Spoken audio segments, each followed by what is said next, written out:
The Art of War by Sun Tzu, translated by Lionel Giles. Part 1. Laying Plans. Sun Tzu said, "The art of war is of vital importance to the state. It is a matter of life and death, a road either to safety or to ruin. Hence it is a subject of inquiry which can on no account be neglected. The art of war, then, is governed by 5 constant factors, to be taken into account in one's deliberations when seeking to determine the conditions obtaining in the field. These are 1. The moral law, 2. Heaven, 3. Earth, 4. The commander, 5. Method and discipline. The moral law causes the people to be in complete accord with their ruler, so that they will follow him regardless of their lives, undismayed by any danger. Heaven signifies night and day, cold and heat, times and seasons. Earth comprises distances, great and small, danger and security, open ground and narrow passes, the chances of life and death. The commander stands for the virtues of wisdom, sincerity, benevolence, courage, and strictness. By method and discipline are to be understood the marshalling of the army in its proper subdivisions, the graduations of rank among the officers, the maintenance of roads by which supplies may reach the army, and the control of military expenditure. These 5 heads should be familiar to every general. He who knows them will be victorious. He who knows them not will fail. Therefore, in your deliberations, when seeking to determine the military conditions, let them be made the basis of a comparison in this wise. 1. Which of the 2 sovereigns is imbued with the moral law? 2. Which of the 2 generals has most ability? 3. With whom lie the advantages derived from heaven and earth? 4. On which side is discipline most rigorously enforced? 5. Which army is stronger? 6. On which side are officers and men more highly trained? 7. In which army is there the greater constancy both in reward and punishment? By means of these 7 considerations I can forecast victory or defeat. The general that hearkens to my counsel and acts upon it will conquer. Let such a one be retained in command. The general that hearkens not to my counsel nor acts upon it will suffer defeat. Let such a one be dismissed. While heeding the profit of my counsel, avail yourself also of any helpful circumstances over and beyond the ordinary rules. According as circumstances are favorable, one should modify one's plans. All warfare is based on deception. Hence, when able to attack, we must seem unable. When using our forces, we must seem inactive. When we are near, we must make the enemy believe we are far away. When far away, we must make him believe we are near. Hold out baits to entice the enemy, feign disorder, and crush him. If he is secure at all points, be prepared for him. If he is in superior strength, evade him. If your opponent is of choleric temper, seek to irritate him. Pretend to be weak, that he may grow arrogant. If he is taking his ease, give him no rest. If his forces are united, separate them. Attack him where he is unprepared. Appear where you are not expected. These military devices, leading to victory, must not be divulged beforehand. Now the general who wins a battle makes many calculations in his temple ere the battle is fought. The general who loses a battle makes but few calculations beforehand. Thus do many calculations lead to victory, and few calculations to defeat. How much more no calculation at all? It is by attention to this point that I can foresee who is likely to win or lose. End of Part 1. Part 2. Waging War. Sun Tzu said, "In the operations of war, where there are in the field 1,000 swift chariots, as many heavy chariots, and 100,000 mail-clad soldiers, with provisions enough to carry them 1,000 li, the expenditure at home and at the front, including entertainment of guests, small items such as glue and paint, and sums spent on chariots and armour, will reach the total of 1,000 ounces of silver per day. Such is the cost of raising an army of 100,000 men. When you engage in actual fighting, if victory is long in coming, then men's weapons will grow dull and their ardor will be damped. If you lay siege to a town, you will exhaust your strength. Again, if the campaign is protracted, the resources of the state will not be equal to the strain. Now, when your weapons are dulled, your ardor damped, your strength exhausted, and your treasure spent, other chieftains will spring up to take advantage of your extremity. Then no man, however wise, will be able to avert the consequences that must ensue. Thus, though we have heard of stupid haste in war, cleverness has never been seen associated with long delays. There is no instance of a country having benefited from prolonged warfare. It is only one who is thoroughly acquainted with the evils of war that can thoroughly understand the profitable way of carrying it on. The skilful soldier does not raise a second levy. Neither are his supply wagons loaded more than twice. Bring war material with you from home, but forage on the enemy. Thus the army will have food enough for its needs. Poverty of the state exchequer causes an army to be maintained by contributions from a distance. Contributing to maintain an army at a distance causes the people to be impoverished. On the other hand, the proximity of an army causes prices to go up, and high prices cause the people's substance to be drained away. When their substance is drained away, the peasantry will be afflicted by heavy exactions. With this loss of substance and exhaustion of strength, the homes of the people will be stripped bare, and 3/10 of their income will be dissipated, while government expenses for broken chariots, worn-out horses, breastplates and helmets, bows and arrows, spears and shields, protective mantles, draft oxen, and heavy wagons will amount to 4/10 of its total revenue. Hence, a wise general makes a point of foraging on the enemy. 1 cartload of the enemy's provisions is equivalent to 20 of one's own, and likewise a single picul of his provender is equivalent to 20 from one's own store. Now, in order to kill the enemy, our men must be roused to anger. That there may be advantage from defeating the enemy, they must have their rewards. Therefore, in chariot fighting, when 10 or more chariots have been taken, those should be rewarded who took the first. Our own flags should be substituted for those of the enemy, and their chariots mingled and used in conjunction with ours. The captured soldiers should be kindly treated and kept. This is called using the conquered foe to augment one's own strength. In war, then, let your great object be victory, not lengthy campaigns. Thus it may be known that the leader of armies is the arbiter of the people's fate, the man on whom it depends whether the nation shall be in peace or in peril. End of Part 2. Part 3. Attack by Stratagem. Sun Tzu said, "In the practical art of war, the best thing of all is to take the enemy's country whole and intact.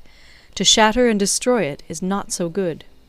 So, too, it is better to recapture an army entire than to destroy it, to capture a regiment, a detachment, or a company entire than to destroy them.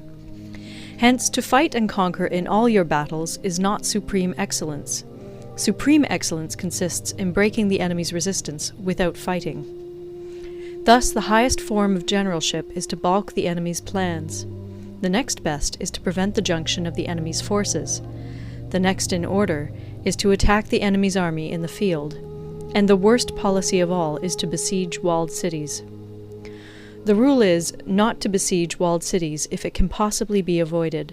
The preparation of mantlets, movable shelters, and various implements of war will take up 3 whole months, and the piling up of mounds against the walls will take 3 months more. The general, unable to control his irritation, will launch his men to the assault like swarming ants, with the result that 1/3 of his men are slain, while the town still remains untaken. Such are the disastrous effects of a siege. Therefore the skilful leader subdues the enemy's troops without any fighting. He captures their cities without laying siege to them. He overthrows their kingdom without lengthy operations in the field. With his forces intact, he will dispute the mastery of the empire, and thus, without losing a man, his triumph will be complete. This is the method of attacking by stratagem. It is the rule in war, if our forces are 10 to the enemy's 1, to surround him, if 5 to 1, to attack him, if twice as numerous, to divide our army into 2. If equally matched, we can offer battle. If slightly inferior in numbers, we can avoid the enemy. If quite unequal in every way, we can flee from him. Hence, though an obstinate fight may be made by a small force, in the end it must be captured by the larger force. Now the general is the bulwark of the state. If the bulwark is complete at all points, the state will be strong. If the bulwark is defective, the state will be weak. There are 3 ways in which a ruler can bring misfortune upon his army. 1. By commanding the army to advance or to retreat, being ignorant of the fact that it cannot obey. This is called hobbling the army. 2. By attempting to govern an army in the same way as he administers a kingdom, being ignorant of the conditions which obtain in an army. This causes restlessness in the soldiers' minds. 3. By employing the officers of his army without discrimination through ignorance of the military principle of adaptation to circumstances. This shakes the confidence of the soldiers. But when the army is restless and distrustful, trouble is sure to come from the other feudal princes. This is simply bringing anarchy into the army and flinging victory away. Thus we may know that there are 5 essentials for victory. 1. He will win who knows when to fight and when not to fight. 2. He will win who knows how to handle both superior and inferior forces. 3. He will win whose army is animated by the same spirit throughout all its ranks. 4. He will win who, prepared himself, waits to take the enemy unprepared. 5. He will win who has military capacity and is not interfered with by the sovereign. Hence the saying, if you know the enemy and know yourself, you need not fear the result of 100 battles. If you know yourself, but not the enemy, for every victory gained you will also suffer a defeat. If you know neither the enemy nor yourself, you will succumb in every battle. End of Part 3. Part 4. Tactical Dispositions. Sun Tzu said, "The good fighters of old first put themselves beyond the possibility of defeat, and then waited for an opportunity of defeating the enemy. To secure ourselves against defeat lies in our own hands, but the opportunity of defeating the enemy is provided by the enemy himself. Thus the good fighter is able to secure himself against defeat, but cannot make certain of defeating the enemy. Hence the saying, one may know how to conquer without being able to do it." Security against defeat implies defensive tactics. Ability to defeat the enemy means taking the offensive. Standing on the defensive indicates insufficient strength. Attacking, a superabundance of strength. The general who is skilled in defense hides in the most secret recesses of the earth. He who is skilled in attack flashes forth from the topmost heights of heaven. Thus, on the one hand, we have ability to protect ourselves, on the other, a victory that is complete. To see victory only when it is within the ken of the common herd is not the acme of excellence. Neither is it the acme of excellence if you fight and conquer, and the whole empire says, "Well done!" To lift an autumn hair is no sign of great strength. To see the sun and moon is no sign of sharp sight. To hear the noise of thunder is no sign of a quick ear.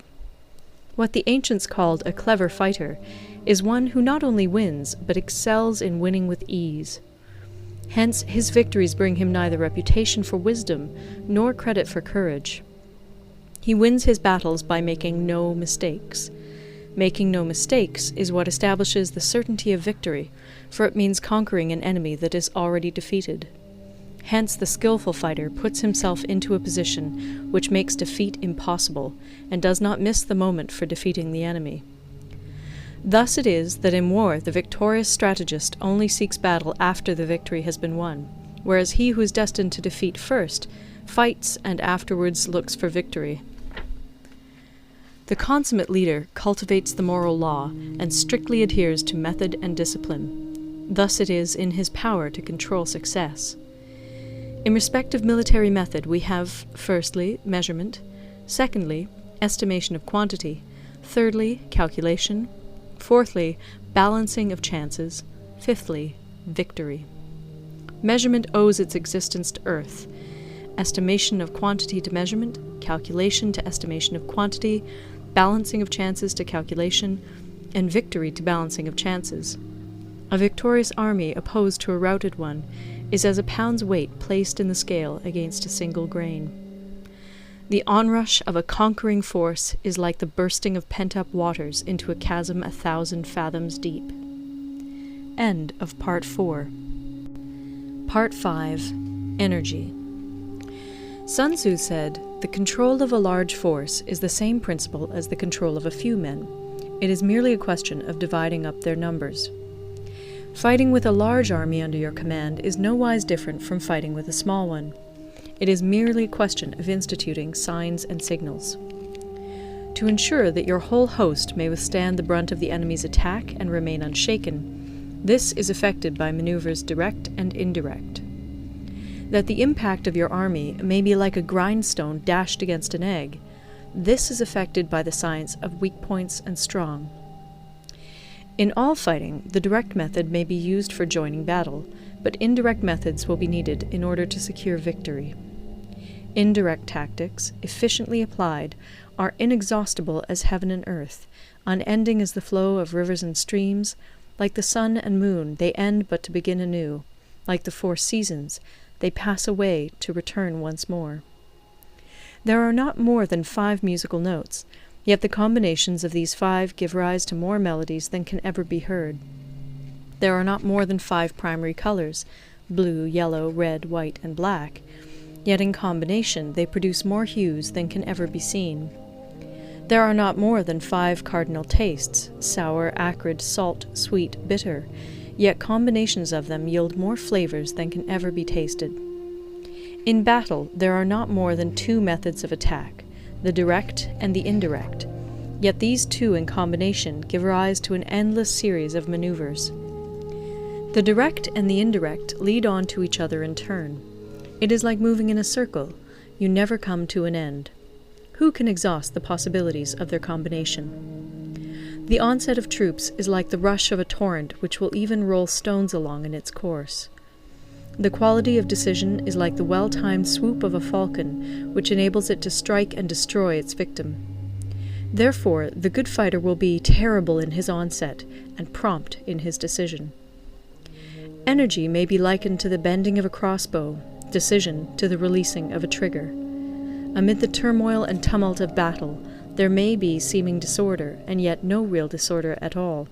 Amid confusion and chaos, your array may be without head or tail, yet it will be proof against defeat. Simulated disorder postulates perfect discipline.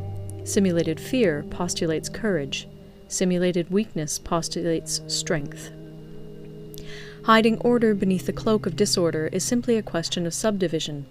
Concealing courage under their show of timidity presupposes a fund of latent energy. Masking strength with weakness is to be effected by tactical dispositions. Thus, one who is skillful at keeping the enemy on the move maintains deceitful appearances, according to which the enemy will act. He sacrifices something that the enemy may snatch at it. By holding out baits, he keeps him on the march. Then, with a body of picked men, he lies in wait for him. The clever combatant looks to the effect of combined energy, and does not require too much from individuals. Hence his ability to pick out the right men and utilize combined energy.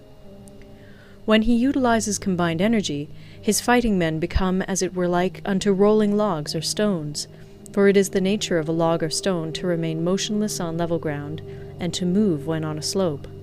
If four-cornered, to come to a standstill, but if round-shaped, to go rolling down. Thus the energy developed by good fighting men is as the momentum of a round stone rolled down a mountain thousands of feet in height. So much on the subject of energy. End of Part 5. Part 6. Weak Points and Strong. Sun Tzu said, "Whoever is first in the field and awaits the coming of the enemy will be fresh for the fight. Whoever is second in the field and has to hasten to battle will arrive exhausted." Therefore, the clever combatant imposes his will on the enemy, but does not allow the enemy's will to be imposed on him. By holding out advantages to him, he can cause the enemy to approach of his own accord, or, by inflicting damage, he can make it impossible for the enemy to draw near. If the enemy is taking his ease, he can harass him. If well supplied with food, he can starve him out. If quietly encamped, he can force him to move. Appear at points which the enemy must hasten to defend. March swiftly to places where you are not expected. An army may march great distances without distress if it marches through country where the enemy is not. You can be sure of succeeding in your attacks if you only attack places which are undefended. You can ensure the safety of your defense if you only hold positions that cannot be attacked. Hence, that general is skillful in attack whose opponent does not know what to defend, and he is skillful in defense whose opponent does not know what to attack. O divine art of subtlety and secrecy! Through you we learn to be invisible, through you inaudible, and hence we can hold the enemy's fate in our hands. You may advance and be absolutely irresistible if you make for the enemy's weak points. You may retire and be safe from pursuit if your movements are more rapid than those of the enemy. If we wish to fight, the enemy can be forced to an engagement even though he be sheltered behind a high rampart and a deep ditch. All we need do is attack some other place that he will be obliged to relieve. If we do not wish to fight, we can prevent the enemy from engaging us even though the lines of our encampment be merely traced out on the ground. All we need do is throw something odd and unaccountable in his way. By discovering the enemy's dispositions and remaining invisible ourselves, we can keep our forces concentrated while the enemy's must be divided. We can form a single united body while the enemy must split up into fractions. Hence, there will be a whole pitted against separate parts of a whole, which means that we shall be many to the enemy's few. And if we are able thus to attack an inferior force with a superior one, our opponents will be in dire straits. The spot where we intend to fight must not be made known, for then the enemy will have to prepare against a possible attack at several different points. And his forces being thus distributed in many directions, the numbers we shall have to face at any given point will be proportionately few. For should the enemy strengthen his van, he will weaken his rear. Should he strengthen his rear, he will weaken his van. Should he strengthen his left, he will weaken his right. Should he strengthen his right, he will weaken his left. If he sends reinforcements everywhere, he will everywhere be weak. Numerical weakness comes from having to prepare against possible attacks. Numerical strength from compelling our adversary to make these preparations against us. Knowing the place and the time of the coming battle, we may concentrate from the greatest distances in order to fight. But if neither time nor place be known, then the left wing will be impotent to succour the right equally impotent to succour the left, the van unable to relieve the rear, or the rear to support the van. How much more so if the furthest proportions of the army are anything under 100 li apart, and even the nearest are separated by several li. Though according to my estimate the soldiers of Yue exceed our own in number, that shall advantage them nothing in the matter of victory. I say then that victory can be achieved. Though the enemy be stronger in numbers, we may prevent him from fighting. Scheme so as to discover his plans and the likelihood of their success. Rouse him and learn the principle of his activity or inactivity. Force him to reveal himself so as to find out his vulnerable spots. Carefully compare the opposing army with your own, so that you may know where strength is superabundant and where it is deficient. In making tactical dispositions, the highest pitch you can attain is to conceal them. Conceal your dispositions, and you will be safe from the prying of the subtlest spies, from the machinations of the wisest brains. How victory may be produced for them out of the enemy's own tactics, that is what the multitude cannot comprehend.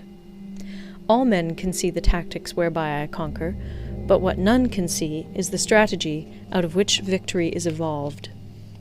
Do not repeat the tactics which have gained you one victory, but let your methods be regulated by the infinite variety of circumstances.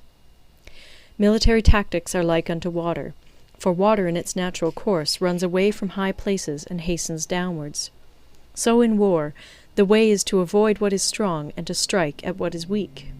Water shapes its course according to the nature of the ground over which it flows. The soldier works out his victory in relation to the foe whom he is facing. Therefore, just as water retains no constant shape, in warfare there are no constant conditions. He who can modify his tactics in relation to his opponent and thereby succeed in winning may be called a heaven-born captain. The 5 elements, water, fire, wood, metal, earth, are not always equally predominant. The 4 seasons make way for each other in turn.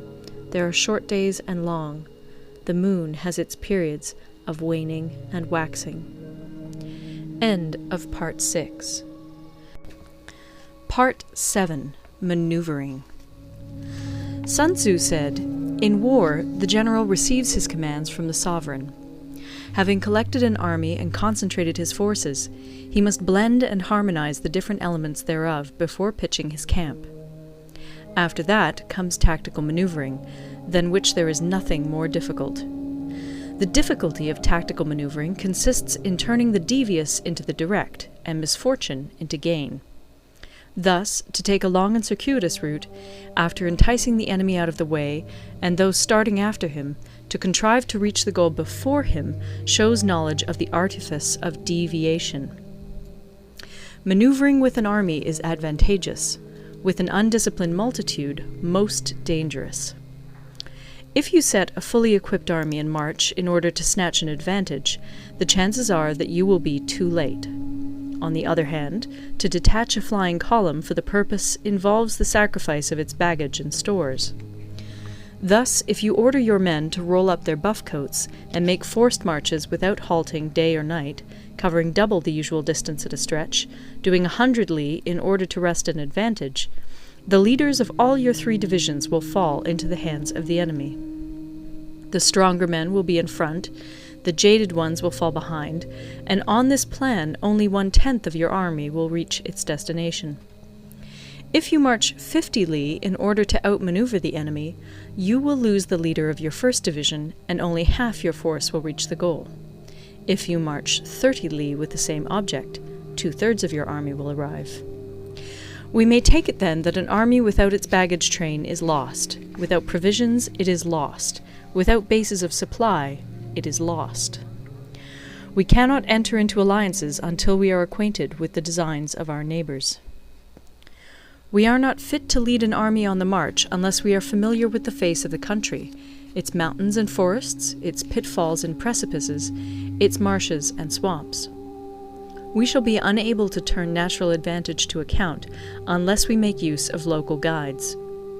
In war, practice dissimulation and you will succeed. Whether to concentrate or to divide your troops must be decided by circumstances.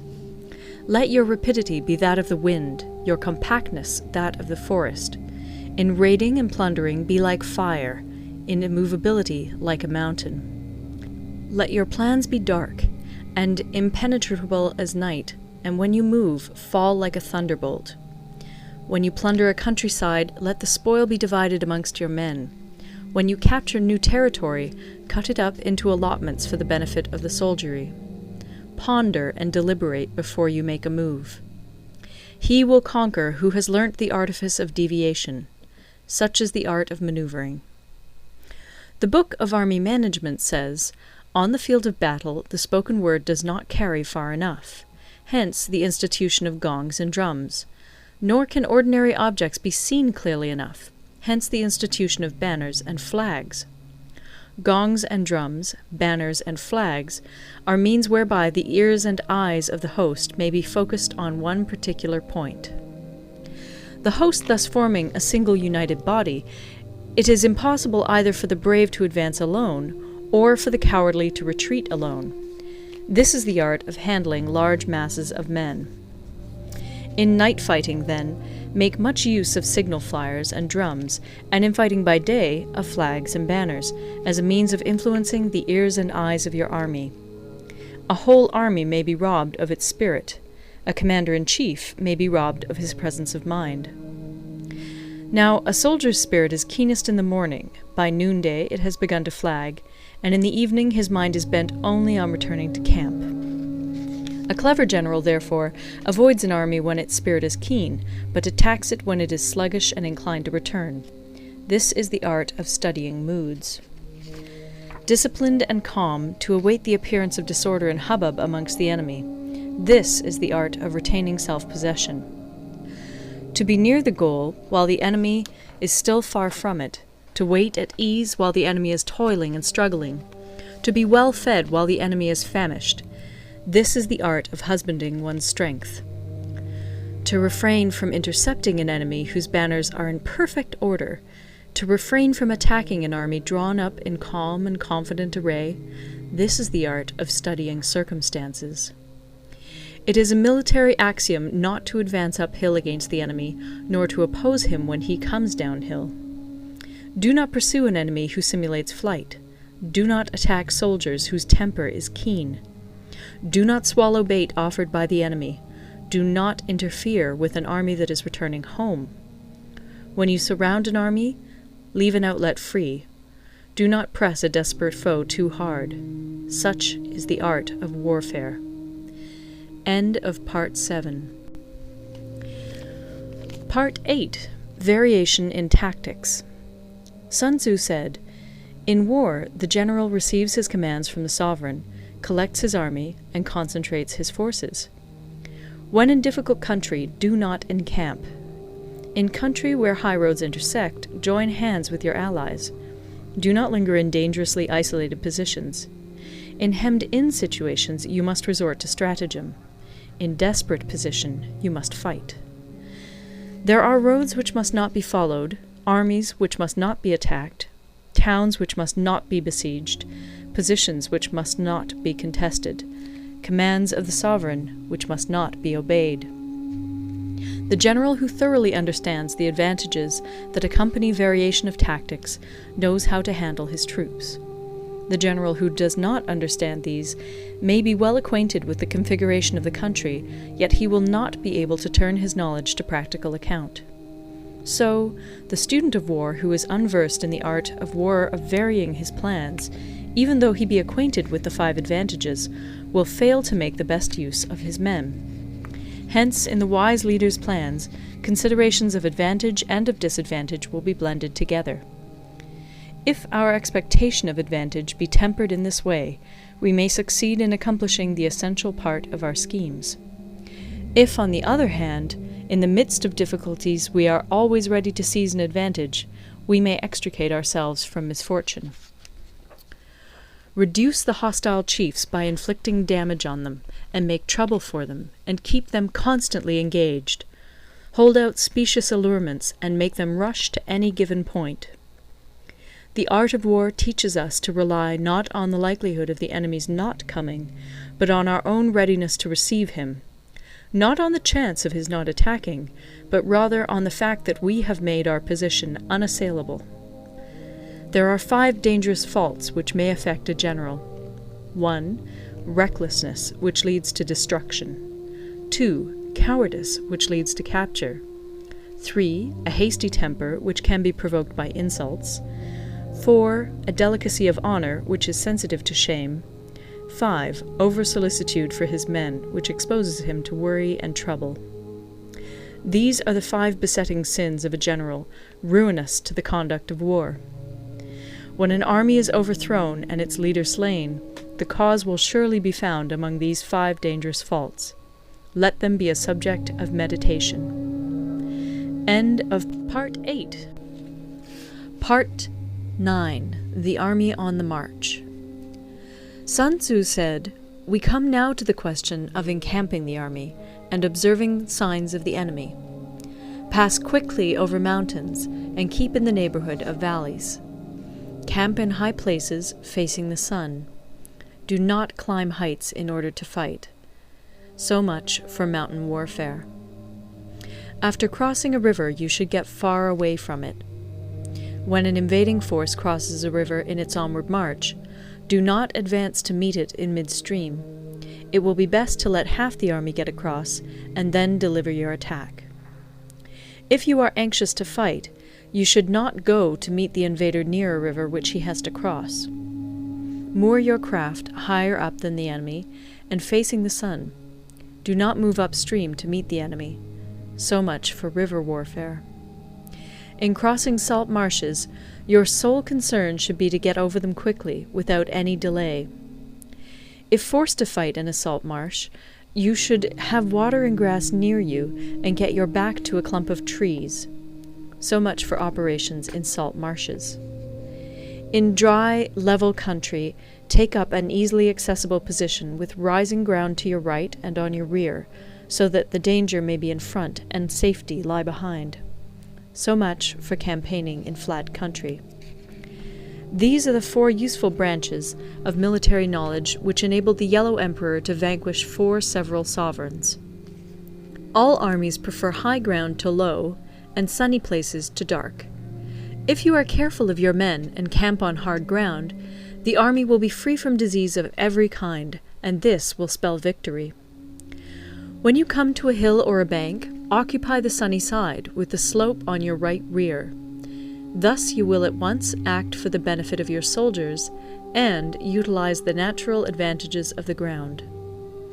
When, in consequence of heavy rains up country, a river which you wish to ford is swollen and flecked with foam, you must wait until it subsides. Country in which there are precipitous cliffs with torrents running between, deep natural hollows, confined places, tangled thickets, quagmires, and crevasses should be left with all possible speed and not approached. While we keep away from such places, we should get the enemy to approach them. While we face them, we should let the enemy have them on his rear. If in the neighborhood of your camp there should be any hilly country, ponds surrounded by aquatic grass, hollow basins filled with reeds, or woods with thick undergrowth, they must be carefully routed out and searched, for these are places where men in ambush or insidious spies are likely to be lurking. When the enemy is close at hand and remains quiet, he is relying on the natural strength of his position. When he keeps aloof and tries to provoke a battle, he is anxious for the other side to advance. If his place of encampment is easy of access, he is tendering a bait. Movement amongst the trees of a forest shows that the enemy is advancing. The appearance of a number of screens in the midst of thick grass means that the enemy wants to make us suspicious. The rising of birds in their flight is the sign of an ambuscade. Startled beasts indicate that a sudden attack is coming. When there is dust rising in a high column, it is the sign of chariots advancing. When the dust is low, but spread over a wide area, it betokens the approach of infantry. When it branches out in different directions, it shows that parties have been sent to collect firewood. A few clouds of dust moving to and fro signify that the army is encamping. Humble words and increased preparations are signs that the enemy is about to advance. Violent language and driving forward as if to the attack are signs that he will retreat. When the light chariots come out first and take up a position on the wings, it is a sign that the enemy is forming for battle. Peace proposals unaccompanied by a sworn covenant indicate a plot. When there is much running about, and the soldiers fall into rank, it means that the critical moment has come. When some are seen advancing and some retreating, it is a lure. When the soldiers stand leaning on their spears, they are faint from want of food. If those who are sent to draw water begin by drinking themselves, the army is suffering from thirst. If the enemy sees an advantage to be gained and makes no effort to secure it, the soldiers are exhausted. If birds gather on any spot, it is unoccupied. Clamour by night betokens nervousness. If there is a disturbance in the camp, the general's authority is weak. If the banners and flags are shifted about, sedition is afoot. If the officers are angry, it means that the men are weary. When an army feeds its horses with grain and kills its cattle for food, and when the men do not hang their cooking pots over the campfires, showing that they will not return to their tents, you may know that they are determined to fight to the death. The sight of men whispering together in small knots, or speaking in subdued tones, points to disaffection amongst the rank and file. Too frequent rewards signify that the enemy is at the end of his resources. Too many punishments betray a condition of dire distress. To begin by bluster, but afterwards to take fright at the enemy's numbers, shows a supreme lack of intelligence. When envoys are sent with compliments in their mouths, it is a sign that the enemy wishes for a truce. If the enemy's troops march up angrily and remain facing ours for a long time without either joining battle or taking themselves off again, the situation is one that demands great vigilance and circumspection. If our troops are no more in number than the enemy, that is amply sufficient. It only means that no direct attack can be made. What we can do is simply to concentrate all our available strength, keep a close watch on the enemy, and obtain reinforcements. He who exercises no forethought, but makes light of his opponents, is sure to be captured by them. If soldiers are punished before they have grown attached to you, they will not prove submissive. And, unless submissive, they will be practically useless. If, when the soldiers have become attached to you, punishments are not enforced, they will still be useless. Therefore, soldiers must be treated in the first instance with humanity, but kept under control by means of iron discipline. This is a certain road to victory. If in training soldiers commands are habitually enforced, the army will be well disciplined. If not, its discipline will be bad.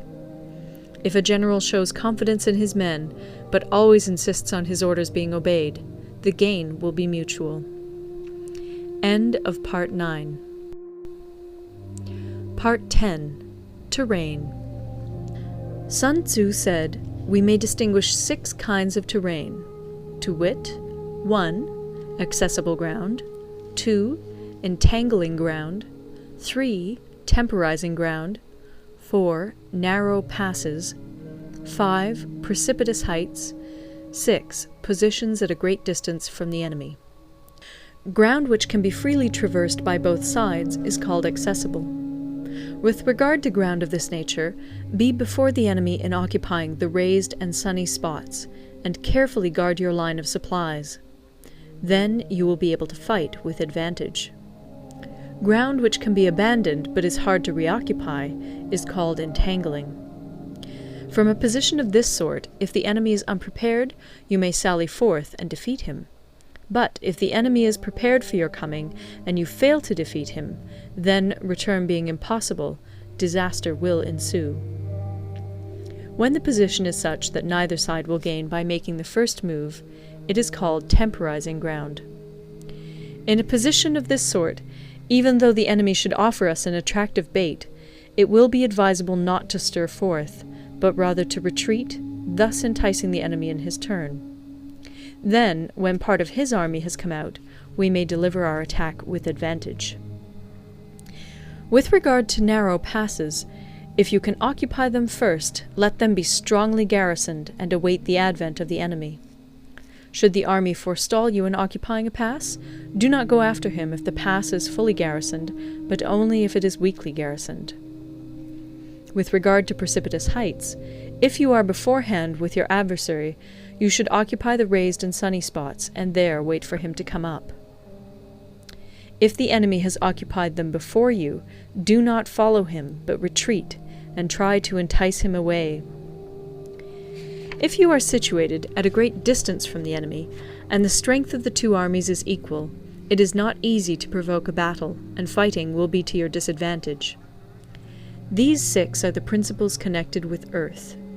The general who's attained a responsible post must be careful to study them. Now, an army is exposed to 6 several calamities, not arising from natural causes, but from faults for which the general is responsible.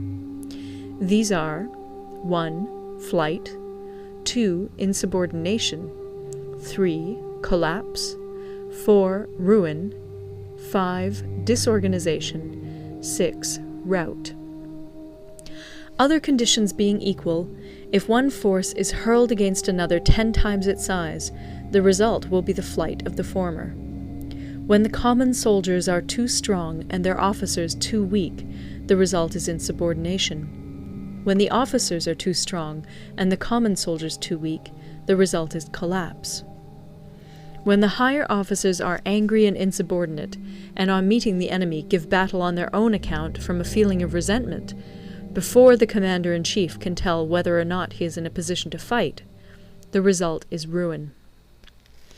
When the general is weak and without authority, when his orders are not clear and distinct, when there are no fixed duties assigned to officers and men, and the ranks are formed in a slovenly, haphazard manner, the result is utter disorganization.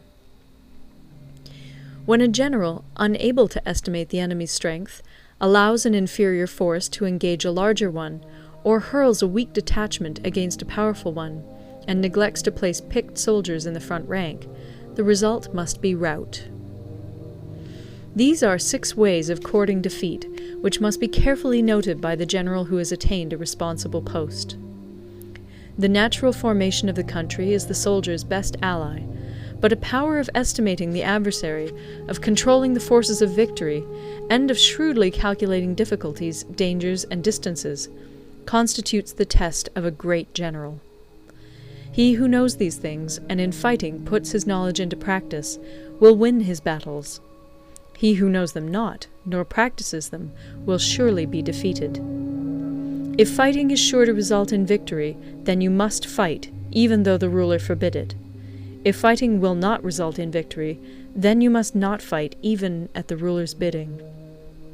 The general who advances without coveting fame, and retreats without fearing disgrace, whose only thought is to protect his country and do good service for his sovereign, is the jewel of the kingdom. Regard your soldiers as your children, and they will follow you into the deepest valleys. Look upon them as your own beloved sons, and they will stand by you even unto death. If, however, you are indulgent, but unable to make your authority felt, kind-hearted, but unable to enforce your commands, and incapable, moreover, of quelling disorder, then your soldiers must be likened to spoilt children. They are useless for any practical purpose. If we know that our own men are in a condition to attack, but are unaware that the enemy is not open to attack, we have gone only halfway towards victory. If we know that the enemy is open to attack, but are unaware that our own men are not in a condition to attack, we have gone only halfway towards victory. If we know that the enemy is open to attack, and also know that our men are in a condition to attack, but are unaware that the nature of the ground makes fighting impracticable, we have still only gone halfway towards victory. Hence the experienced soldier, once in motion, is never bewildered. Once he has broken camp, he is never at a loss. Hence the saying, "If you know the enemy and know yourself, your victory will not stand in doubt. If you know heaven and know earth, you may make your victory complete." End of Part 10. Part 11. The 9 Situations. Sun Tzu said, "The art of war recognizes 9 varieties of ground. 1. Dispersive ground. 2. Facile ground. 3. Contentious ground. 4. Open ground. 5. Ground of intersecting highways. 6. Serious ground. 7. Difficult ground. 8. Hemmed-in ground. 9. Desperate ground.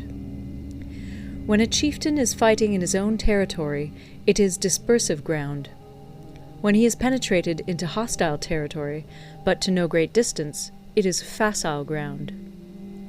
Ground the possession of which imports great advantage to either side is contentious ground.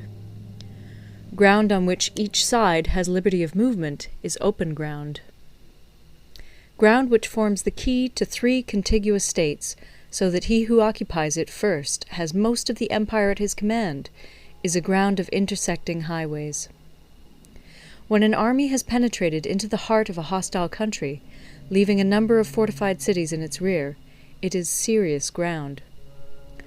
Mountain forests, rugged steeps, marshes, and fens, all country that is hard to traverse, this is difficult ground. Ground which is reached through narrow gorges, and from which we can only retire by tortuous paths, so that a small number of the enemy would suffice to crush a large body of our men, this is hemmed-in ground. Ground on which we can only be saved from destruction by fighting without delay is desperate ground. On dispersive ground, therefore, fight not. On facile ground, halt not. On contentious ground, attack not. On open ground, do not try to block the enemy's way. On the ground of intersecting highways, join hands with your allies. On serious ground, gather in plunder. In difficult ground, keep steadily on the march. On hemmed-in ground, resort to stratagem. On desperate ground, fight.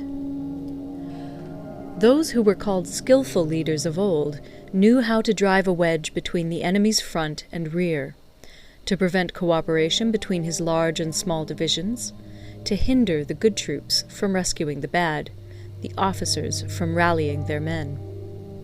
When the enemy's men were united, they managed to keep them in disorder. When it was to their advantage, they made a forward move. When otherwise, they stopped still. If asked how to cope with a great host of the enemy in orderly array, and on the point of marching to the attack, I should say, begin by seizing something which your opponent holds dear. Then he will be amenable to your will. Rapidity is the essence of war. Take advantage of the enemy's unreadiness. Make your way by unexpected routes, and attack unguarded spots. The following are the principles to be observed by an invading force. The further you penetrate into a country, the greater will be the solidarity of your troops, and thus the defenders will not prevail against you. Make forays in fertile country in order to supply your army with food. Carefully study the well-being of your men, and do not overtax them. Concentrate your energy and hoard your strength. Keep your army continually on the move, and devise unfathomable plans. Throw your soldiers into positions whence there is no escape, and they will prefer death to flight. If they will face death, there is nothing they may not achieve. Officers and men alike will put forth their uttermost strength. Soldiers, when in desperate straits, lose the sense of fear. If there is no place of refuge, they will stand firm. If they are in hostile country, they will show a stubborn front. If there is no help for it, they will fight hard. Thus, without waiting to be marshalled, the soldiers will be constantly on the qui-vive. Without waiting to be asked, they will do your will. Without restrictions, they will be faithful. Without giving orders, they can be trusted. Prohibit the taking of omens, and do away with superstitious doubts. Then, until death itself comes, no calamity need be feared. If our soldiers are not overburdened with money, it is not because they have a distaste for riches. If their lives are not unduly long, it is not because they are disinclined to longevity. On the day they are ordered out to battle, your soldiers may weep, those sitting up bedewing their garments, and those lying down, letting the tears run down their cheeks. But let them once be brought to bay, and they will display the courage of a Chu or a Kui. The skillful tactician may be likened to the Shuai-jan. Now, the Shuai-jan is a snake that is found in the Ch'ung Mountains.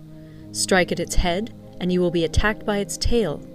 Strike at its tail, and you will be attacked by its head. Strike at the middle, and you will be attacked by head and tail both. Asked if an army can be made to imitate the Shuai-jan, I should answer yes. For the men of Wu and the men of Yue are enemies. Yet if they are crossing a river in the same boat and are caught by a storm, they will come to each other's assistance, just as the left hand helps the right. Hence, it is not enough to put one's trust in the tethering of horses and the burying of chariot wheels in the ground. The principle on which to manage an army is to set up one standard of courage, which all must reach. How to make the best of both strong and weak, that is a question involving the proper use of ground. Thus, the skillful general conducts his army just as though he were leading a single man, willy-nilly by the hand. It is the business of a general to be quiet, and thus ensure secrecy, upright and just, and thus maintain order. He must be able to mystify his officers and men by false reports and appearances, and thus keep them in total ignorance. By altering his arrangements and changing his plans, he keeps the enemy without definite knowledge. By shifting his camp and taking circuitous routes, He prevents the enemy from anticipating his purpose. At the critical moment, the leader of an army acts like one who has climbed up a height and then kicks away the ladder behind him. He carries his men deep into hostile territory before he shows his hand. He burns his boats and breaks his cooking pots. Like a shepherd driving a flock of sheep, he drives his men this way and that, and nothing knows whither he is going. To muster his host and bring it into danger, this may be termed the business of the general. The different measures suited to the 9 varieties of ground, the expediency of aggressive or defensive tactics, and the fundamental laws of human nature, these are things that must most certainly be studied. When invading hostile territory, the general principle is that penetrating deeply brings cohesion. Penetrating but a short way means dispersion. When you leave your own country behind and take your army across neighborhood territory, you find yourself on critical ground. When there are means of communication on all 4 sides, the ground is one of intersecting highways. When you penetrate deeply into a country, it is serious ground. When you penetrate but a little way, it is facile ground. When you have the enemy's strongholds on your rear and narrow passes in front, it is hemmed-in ground. When there is no place of refuge at all, it is desperate ground. Therefore, on dispersive ground, I would inspire my men with unity of purpose. On facile ground, I would see that there is close connection between all parts of my army. On contentious ground, I would hurry up my rear. On open ground, I would keep a vigilant eye on my defenses. On ground of intersecting highways, I would consolidate my alliances. On serious ground, I would try to ensure a continuous stream of supplies. On difficult ground, I would keep pushing on along the road. On hemmed-in ground, I would block any way of retreat. On desperate ground, I would proclaim to my soldiers the hopelessness of saving their lives. For it is the soldier's disposition to offer an obstinate resistance when surrounded, to fight hard when he cannot help himself, and to obey promptly when he has fallen into danger. We cannot enter into alliance with neighbouring princes until we are acquainted with their designs. We are not fit to lead an army on the march unless we are familiar with the face of the country, its mountains and forests, its pitfalls and precipices, its marshes and swamps. We shall be unable to turn natural advantages to account unless we make use of local guides. To be ignored of any one of the following 4 or 5 principles does not befit a warlike prince. When a warlike prince attacks a powerful state, his generalship shows itself in preventing the concentration of the enemy's forces. He overawes his opponents, and their allies are prevented from joining against him. Hence he does not strive to ally himself with all and sundry, nor does he foster the power of other states. He carries out his own secret designs, keeping his antagonists in awe. Thus he is able to capture their cities and overthrow their kingdoms. Bestow rewards without regard to rule, issue orders without regard to previous arrangements, and you will be able to handle a whole army as though you had to do with but a single man. Confront your soldiers with the deed itself. Never let them know your design. When the outlook is bright, bring it before their eyes, but tell them nothing when the situation is gloomy. Place your army in deadly peril, and it will survive. Plunge it into desperate straits, and it will come off in safety. For it is precisely when a force has fallen into harm's way that it is capable of striking a blow for victory. Success in warfare is gained by carefully accommodating ourselves to the enemy's purpose.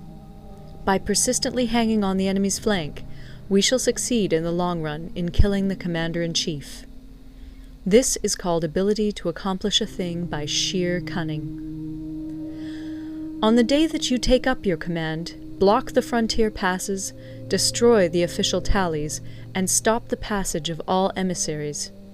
Be stern in the council chamber so that you may control the situation. If the enemy leaves the door open, you must rush in. Forestall your opponent by seizing what he holds dear, and subtly contrive to time his arrival on the ground. Walk in the path defined by rule, and accommodate yourself to the enemy until you can fight a decisive battle. At first, then, exhibit the coyness of a maiden, until the enemy gives you an opening. Afterwards, emulate the rapidity of a running hare, and it will be too late for the enemy to oppose you. End of Part 11. Part 12. The Attack by Fire.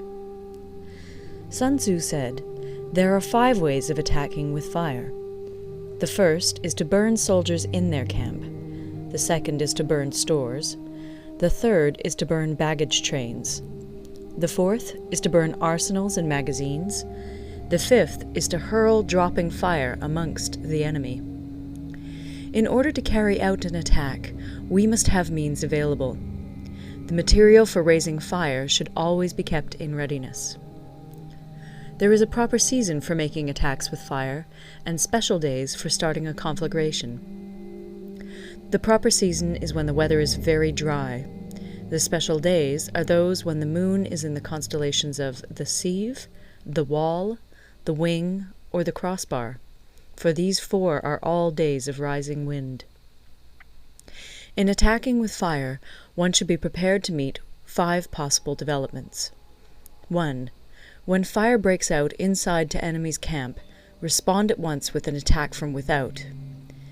2. If there is an outbreak of fire, but the enemy's soldiers remain quiet, bide your time and do not attack.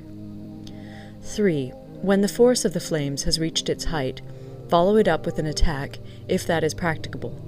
If not, stay where you are. 4. If it is possible to make an assault with fire from without, do not wait for it to break out within, but deliver your attack at a favorable moment. 5. When you start a fire, be to windward of it. Do not attack from the leeward. A wind that rises in the daytime lasts long, but a night breeze soon falls. In every army, the 5 developments connected with fire must be known, the movements of the stars calculated, and a watch kept for the proper days. Hence, those who use fire as an aid to the attack show intelligence. Those who use water as an aid to the attack gain an accession of strength. By means of water, an enemy may be intercepted, but not robbed of all his belongings. Unhappy is the fate of one who tries to win his battles and succeed in his attacks without cultivating the spirit of enterprise, for the result is a waste of time and general stagnation. Hence the saying, "The enlightened ruler lays his plans well ahead. The good general cultivates his resources." Move not unless you see an advantage. Use not your troops unless there is something to be gained. Fight not unless the position is critical. No ruler should put troops into the field merely to gratify his own spleen. No general should fight a battle simply out of pique. If it is to your advantage, make a forward move. If not, stay where you are. Anger may in time change to gladness. Vexation may be succeeded by content. But a kingdom that has once been destroyed can never come again into being, nor can the dead ever be brought back to life. Hence the enlightened ruler is heedful, and the good general full of caution. This is the way to keep a country at peace and an army intact. End of Part 12. Part 13. The Use of Spies. Sun Tzu said, "Raising a host of 100,000 men and marching them great distances entails heavy loss on the people and a drain on the resources of the state. The daily expenditure will amount to 1,000 ounces of silver. There will be commotion at home and abroad, and men will drop down exhausted on the highways. As many as 700,000 families will be impeded in their labor. Hostile armies may feast each other for years, striving for the victory which is decided in a single day. This being so, to remain in ignorance of the enemy's conditions simply because one grudges the outlay of 100 ounces of silver in honors and emoluments is the height of inhumanity. One who acts thus is no leader of men, no present help to his sovereign, no master of victory. Thus, what enables the wise sovereign and the good general to strike and conquer and achieve things beyond the reach of ordinary men is foreknowledge. Now, this foreknowledge cannot be elicited from spirits. It cannot be obtained inductively from experience, nor by any deductive calculation. Knowledge of the enemy's dispositions can only be obtained from other men. Hence the use of spies, of whom there are 5 classes. 1. Local spies. 2. Inward spies. 3. Converted spies. 4. Doomed spies. 5. Surviving spies. When these 5 kinds of spy are all at work, none can discover the secret system. This is called divine manipulation of the threads. It is the sovereign's most precious faculty. Having local spies means employing the services of the inhabitants of a district. Having inward spies, making use of officials of the enemy. Having converted spies, getting hold of the enemy's spies and using them for our own purposes. Having doomed spies, doing certain things openly for purposes of deception, and allowing our spies to know of them and report them to the enemy. Surviving spies, finally, are those who bring back news from the enemy's camp. Hence it is that none in the whole army are more intimate relations to be maintained than with spies. None should be more liberally rewarded. In no other business should greater secrecy be preserved. Spies cannot be usefully employed without a certain intuitive sagacity. They cannot be properly managed without benevolence and straightforwardness. Without subtle ingenuity of mind, one cannot make certain of the truth of their reports. Be subtle, and use your spies for every kind of business. If a secret piece of news is divulged by a spy before the time is ripe, he must be put to death together with the man to whom the secret was told. Whether the object be to crush an army, to storm a city, or to assassinate an individual, it is always necessary to begin by finding out the names of the attendants, the aides-de-camp, and doorkeepers and sentries of the general in command. Our spies must be commissioned to ascertain these. The enemy's spies, who have come to spy on us, must be sought out, tempted with bribes, led away, and comfortably housed. Thus they will become converted spies and available for our service. It is through the information brought by the converted spy that we are able to acquire and employ local and inward spies. It is owing to this information again that we can cause the doomed spy to carry false tidings to the enemy. Lastly, it is by this information that the surviving spy can be used on appointed occasions. The end and aim of spying in all its 5 varieties is knowledge of the enemy, and this knowledge can only be derived in the first instance from the converted spy. Hence it is essential that the converted spy be treated with the utmost liberality. Of old, the rise of the Yin dynasty was due to Yi Qi, who had served under the Xia. Likewise, the rise of the Chu dynasty was due to Liu Ya, who had served under the Yin. Hence, it is only the enlightened ruler and the wise general who will use the highest intelligence of the army for purposes of spying, and thereby they achieve great results. Spies are a most important element in water, because on them depends an army's ability to move. End of The Art of War. Recorded in Toronto, Ontario, by Moira Fogarty, October 2006.